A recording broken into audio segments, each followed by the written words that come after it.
Since 10/7, there have been people who did not show up for our community. I don't know how many people know this, but the Anti-Defamation League does not exist to protect Jewish people. And despite what they claim, they don't actually care about things like combating anti-Semitism. The truth is, they're an extension of Israeli intelligence operating in the United States to make sure we support Israel. Or else. And they've been doing it for over half a century. Don't believe me? Well, I got all the receipts.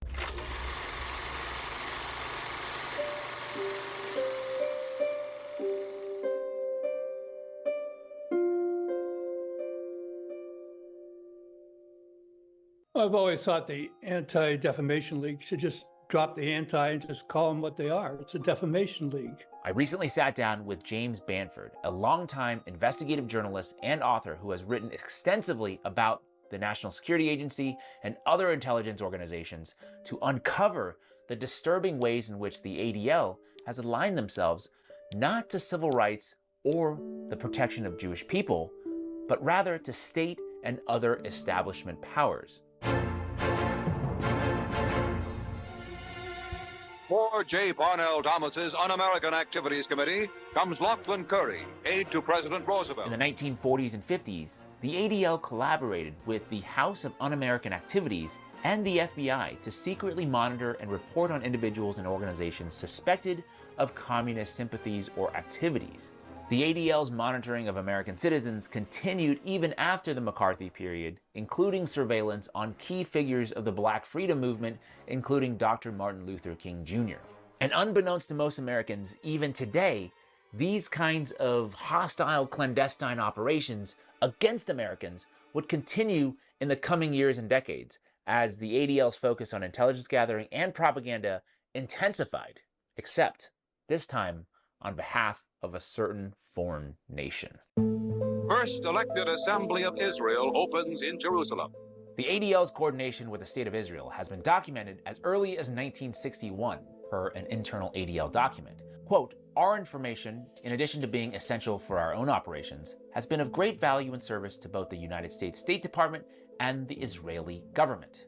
And according to Bamford's research, between 1967 and his retirement in 1997, Erwin Swall, the national director of the ADL, backed by millions of dollars from pro-Israeli sources, ran a nationwide network of agents and informants, launching a large-scale surveillance war against thousands of Americans. Key targets of the ADL included the Arab American Anti-Discrimination Committee, the most mainstream Arab American civil rights group at the time, along with other organizations and individuals who they believed to have expressed pro-Palestinian sympathies, and, shockingly, also groups and individuals organizing boycotts against apartheid South Africa. I say shocked, but then again, if you think about it, perhaps not so shocking given some of Israel's own domestic apartheid policies. The investigation that was done by the San Francisco District Attorney's Office, among the data that came out was that they would spy on organizations that were critical of Israel, spy on organizations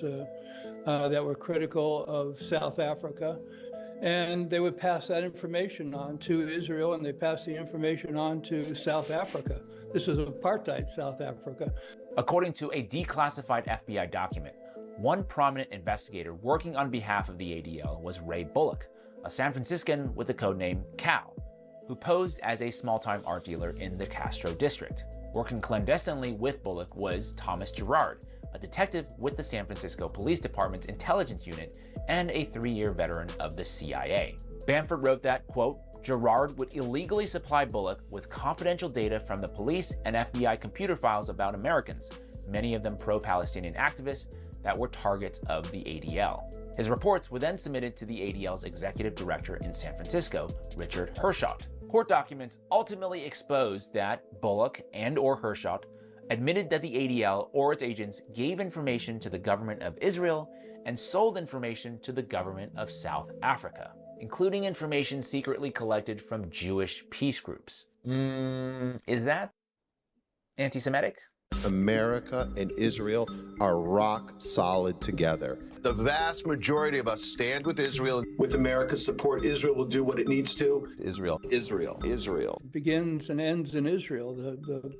A lot of the money are from pro-Israeli organizations. A lot of the information goes to Israel. A lot of the suggestions for influence comes from Israel. I mean, that's what the people on the inside were saying. Their donor base cares about Israel, one former ADL staffer told Jewish Currents magazine.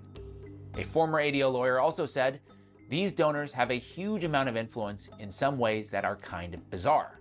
And that money and influence went far beyond just spying on individuals and groups critical of Israel, as the ADL has also worked closely with the FBI, including providing training programs for FBI agents and sponsoring specialized trips to Israel for senior officials to study, quote-unquote, counterterrorism tactics.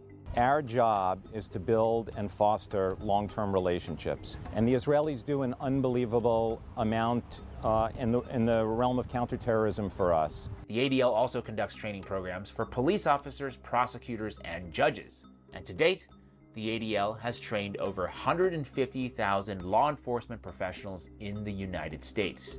They also have the power to monitor social media activity across all major platforms and change social media algorithms the way they see fit. Don't believe me? Well, here's Jonathan Greenblatt, the CEO of the ADL. We work with YouTube to get them to change their algorithms. We work with Facebook on trying to use a redirect method, so when you search for Holocaust, you get directed to like a Yad Vashem page. We opened a center in Silicon Valley back in 2017. And the woman who runs it, she's an ex-Facebook executive. I have software engineers and data scientists working at ADL. We're monitoring all this stuff, and we're working with all the platforms, by the way, Google and YouTube and Meta and Twitter and Reddit and Steam and Amazon, all these companies. From like Apple to Zoom, we work with all of them. Some might call that a conspiracy fact. Just saying. And if their ability to influence big tech and media isn't disturbing enough, the ADL also partners with payment platforms like PayPal to monitor online transactions and cancel payment processing for those whose speech they disapprove of. Just to understand this, is this simply a research effort, or is the ultimate goal, I imagine, to effectively defund them, which is to say that PayPal would effectively turn off the spigot, or at least turn off the ability for them to fundraise using PayPal? That's correct, Andrew.